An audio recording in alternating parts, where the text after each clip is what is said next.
All right, I want to get a few things off of my chest in this video and talk to you about the reactions that some people have had to some of the things that eBay has done to help sellers out, yet are being perceived by some people as tricks or scams or things that are ultimately going to hurt their business, even though eBay is marketing it and promoting it as helpful. Now, there's a total of 4 things to go over here. The first 2, there's really no controversy about. I've talked about these just to give you a rundown really quick about what we're referring to here. Number 1 is that eBay is allowing you to defer your fees for 30 days. Now, that doesn't mean that you can waive your fees, but if you are, in a financial jam and you just can't pay right now, then you can call them, let them know what the situation is, and they will defer your fees for a later point. So that's number 1. Really no controversy about that, just making sure people know it's not a waiver of payment, just a deferment.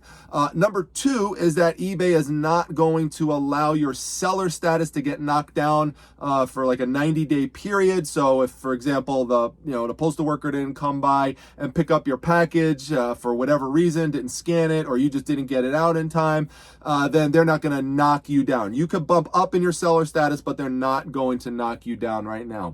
Only thing I'm going to say about that, again, just to reiterate, is don't use that as an excuse to fall into bad practices. Make sure you are still providing a top-notch service. But it's really number 3 and number 4 where there are some issues. Now, number 3, I've talked about this. This is the 50,000 free listings that eBay put out for people to access in the month of March, and it was towards the end of March, and then another 50,000 free listings in the month of April. So that's a total potentially of 100,000 free listings. Now, this is after you have used up the allotted number of listings that you would get in your store. This is only for people who have a store. You have to activate the promotion to use this. There's still time. If you didn't see it in your email, go back and check. Make sure you look in your spam folder. And also make sure you go to the promotions tab in Seller Hub. You should be able to find it there and activate that to get the free listings. And by the way, don't pay attention to whether or not it says that the 50,000 free listings are getting subtracted from first as opposed to it coming off of your store total. It doesn't matter. The bottom line, you're going to get, let's say you get 1,000 listings for your store, you're going to get a total of 51,000 listings. And most people who get this offer aren't even going to come close to getting up that amount of listings. I think there's 2 reasons why eBay threw out that number of 50,000 per month. Number 1 is just symbolically, it just looks good. It's pretty dramatic. It's good for marketing to just throw out a big number like that. But number 2, I think they were trying to appeal to people who were frustrated that had a lot of items on Amazon FBA and also other products that they normally would ship there.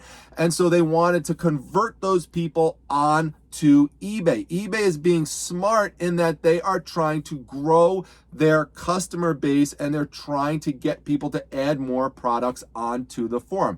Now, this gets to one of the controversies that I have heard mentioned, which is that, well, this 50,000 free listings and total potentially of 100, this really is a trick by eBay, because what's going to happen is that once you get these listings up and the deal lapses, so once we get into May, all those items that you listed that are not selling, well, now you're going to be charged for them. So that's the trick. So now if it goes over whatever you had in your store, then you're going to pay, let's say, 25 cents per listing.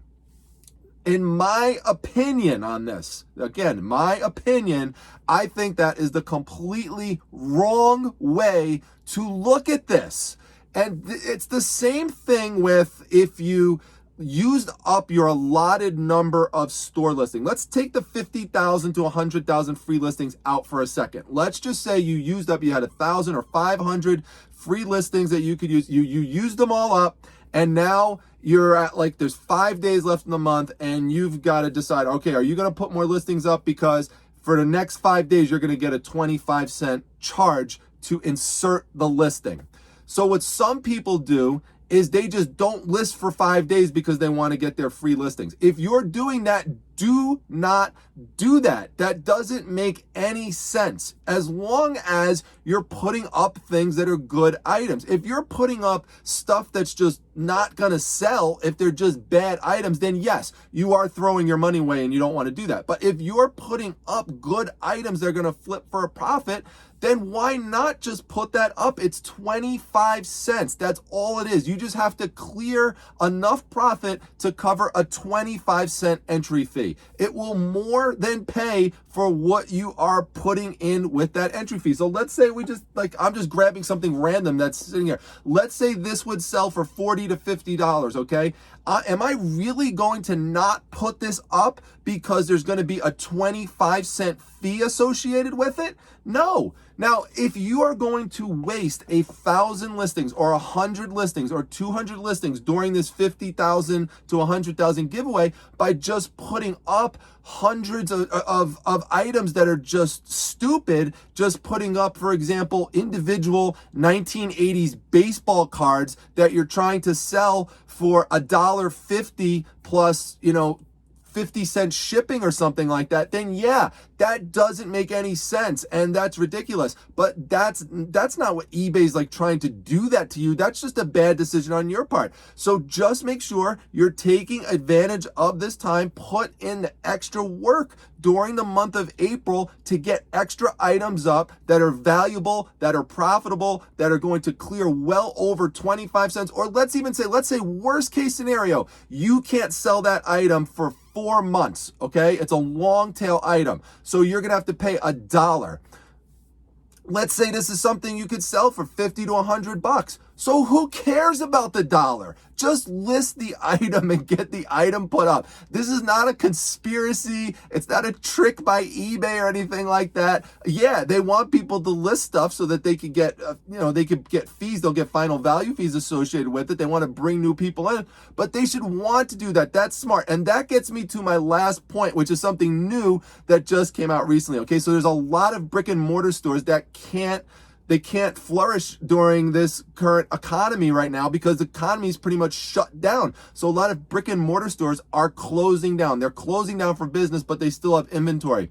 So what are they going to do with that? Well, some of them actually want to transition to online. So what eBay is doing is letting those people know, yes, they are new sellers. They are letting them know they're people who have not sold on eBay before. And they're saying, come onto eBay. We want you to list your stuff here. We want to bring you in. That's what they should do. That's what they should do. They see an opportunity. There's people who are closing their physical businesses, and those people need a place to put stuff online, and eBay's letting them know, hey, come on over. And what they're doing is they're just waiving store fees for a couple of months. Now, I made the point that brings over competition because some people were complaining, well, this is bad for existing sellers. Existing sellers are complaining and saying, well, this isn't fair because I'm paying for store fees. I've been paying store fees for, 15 years, 20 years, and eBay should give me something. Now, I will say that, yes, that would be great. If eBay could do that kind of stuff, great. If they could lower things for existing sellers, I'm all for it. Trust me, I'm paying those fees. I'm all for it. I don't want to pay more fees than I should have to pay,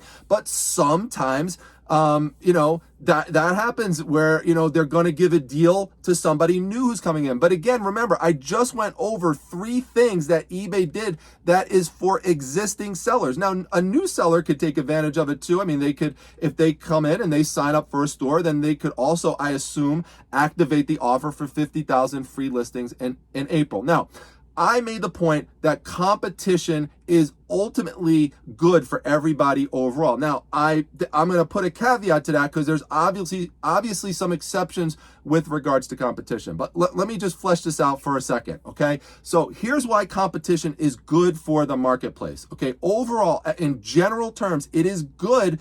It's good for the consumer because the consumer has more choice. If the consumer has more choice and they feel that they have more places where they could do comparative shopping on a platform, that's ultimately good for the platform. That's going to lead the consumer to return to the platform, and it increases the chances that they're going to come across you and your product. Now, this is where you need to shine if you have more competition. So if you're selling some type of item, let's say it's clothing like a shirt, jeans, or it could be anything. It could be a book or something like that.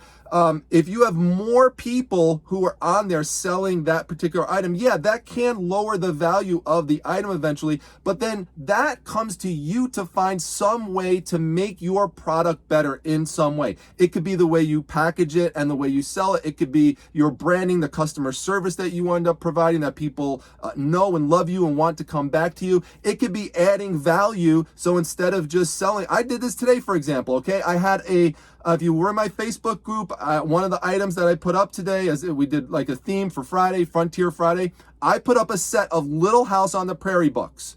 Now, it's a 9-volume set by Scholastic. Now, the going rate for those books is $29.99. That's the rate. And there were multiple people who had that set up for $29.99. Now, that's competition. Is that bad for me? No, it's not bad. I'll tell you why it's not bad for me. Because what I did is I added value. I took 4 other Little House on the Prairie books. I added it to that. And these books aren't really worth much in terms of what I got them for. They're just kind of laying around. So I added those 4 books to it and still kept the $29.99 rate. And I took a best offer of $27.50 and I sold it within about an hour of listing it or less. Okay. Now, this is something that I don't even have anything invested in. It's something that Mrs. Primetime, my wife, found sitting around upstairs on an old bookshelf as she was doing some spring cleaning. Okay. And this could have been something that you sourced for low. So you've got to find a way to, if you have more competition, to make your product better or get a better product where there's not a lot of competition for it. No matter how competitive a marketplace is, there's still going to be items that you could find out there that you could source that will be unique. But in general, the more competition that comes to a platform, the better. Now, just a basic real life example about competition. Okay, let's just take something recently in the news or relatively recently. Chicken sandwiches. Everyone loves chicken sandwiches. I could have used the example of hamburgers, but honestly, more people are buying chicken sandwiches these days than hamburgers, okay? So there's lots of places that make a spicy chicken sandwich. We could even be more specific than that, okay? Lots of places offer it. Well, if only one place offered, and I love spicy chicken sandwiches, if one place offered spicy chicken sandwiches, I guarantee you spicy chicken sandwiches would not be as good if compared to if there were 5, 6, 7 places that offered spicy chicken sandwiches. And the proof of this is just see what happened with Popeyes last year when they spent years creating their own unique spicy chicken sandwich, and it went to the point that they literally had to shut down streets because it was so crazy. People were literally waiting hours to get this sandwich. That's how crazy it was. And Popeyes literally ran out of supply. They didn't even have any anymore. That's how much they sold. And it really helped to turn their franchise around. That's an example of how that was good for that particular seller. Yeah, that seller had competition, but they took advantage of the fact that there was competition, and that helped create a frenzy because they made a product better. The competition forced the seller to make a product better. Now, this is where it could be bad, okay? If you want to have an item that you're selling and you don't want to do anything to it to make it better, you don't want to add value, you just want to keep that item and just leave it there just kind of languishing in its current state, then yeah, you are not going to make the sale and you're going to eventually lose out, and you might wind up going out of business because of that competition. So competition can be harmful in that sense, but if you are willing to adapt and if you're willing to kind of roll with the flow, roll with the punches, and be willing to innovate and be willing to make your product better, then you will succeed in competition. So don't be scared of competition. Competition is great. In sports as well, it brings out the best in people, okay? So yeah, there could be a bad associated with it, but overall, it's good. So don't take that eBay is going out and trying to bring new people into eBay as that this is some bad thing for you and now you're not going to be able to compete. If you can't compete anymore because eBay is bringing in new people onto the forum, then it's time to innovate. It's time to make your product more valuable, or it's time to start branching out, diversifying, going into other areas where you can be more competitive. No marketplace is going to stay the same forever. It's just not going to be the case. Nothing is ever going to be the case. Ironically, just look at what's happening with eBay and Amazon right now. What used to be touted as the big advantage of Amazon Amazon, that they had Amazon FBA, and it got eBay all scared, and they started thinking that they were going to try to come up with their own version of FBA because everyone was telling them that they were behind. You know, people didn't want to, you know, pack up their own stuff, and they wanted to ship stuff out and have eBay just do it from their warehouse, which eBay, by the way, abandoned before this whole coronavirus thing happened. But what everyone was saying was Amazon's big advantage and was eBay's big weakness. Now just flip the context to a pandemic, and now eBay is the one who has the advantage in the situation, not Amazon FBA. So everything changes, and that's the perfect example of that. eBay's really the place to be right now, and this is what I was talking about in a prior video when I looked over. Go watch it. Top 10 reasons or 10 reasons why you should be selling stuff on eBay right now. So anyway, that's what I wanted to say. Again, that's my opinion. I recognize people might have a different view on it, but don't get me wrong, I've said plenty of times where eBay has things that they can be criticized for and should be criticized for. I do think they need to adjust pricing in terms of the tiers for their stores. And there could be other things that, by the way, that eBay comes out with in the next month or 2 or 3, depending on how long this comes out. So the jury is still out on eBay in terms of additional things they're going to do. They just did this recent thing with inviting people over who are new, who are shutting down their physical stores, you know, to have a free eBay store for a little bit. They just announced that the other day, I think even just yesterday. So new things are happening all the time. So give them a chance. And by the way, if you're struggling with something, if you think eBay should waive your store fee, because that's what I've heard, you know, eBay should stop charging sellers so much for stuff. Fine. Call eBay on the phone, talk to them, talk to a supervisor, a manager, call eBay for business. A lot of people have better success with that. Explain your situation, let them know what you think they should be doing. Now, who knows? You might get lucky and they might say, you know what? You've been with us for a long time. We'll waive your store fee for a month. You never know. They might do that. Now, they might not, but at least they're getting the input from you that that's what you would like and that's what you would want. So express that to them. Let them know. That's how they get ideas. Anyway, that's it for this video. I just need to get that stuff off my chest and let you all know. Drop the comments down below. Let me know what you think. Make sure you come to my Facebook group. We're discussing this a little bit there. Facebook Reselling Resource Center. The links are down below. I'm also on Instagram. That's at prime_time_treasure. I'll see you all back in the next video, everyone. Take care.